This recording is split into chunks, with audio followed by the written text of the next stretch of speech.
దివ్యాంగ శక్తి పథకం ప్రారంభించడం ఎంతో సంతృప్తిని, సంతోషాన్ని ఇచ్చిందని ముఖ్యమంత్రి చంద్రబాబు అన్నారు.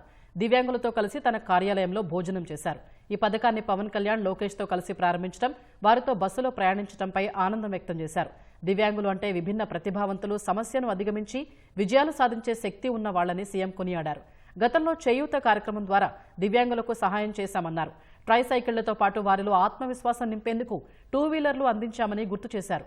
గతంలో 500 రూపాయలు ఉండే దివ్యాంగుల పెన్షన్ను 6000 చేసిన ఏకైక ప్రభుత్వం కూటమి ప్రభుత్వమని తేల్చి చెప్పారు. తీవ్ర ఆరోగ్య ఇబ్బందుల్లో ఉండేవారికి 10,000, మంచానికే పరిమితమైన వారికి 15,000 ఇస్తున్నామన్నారు.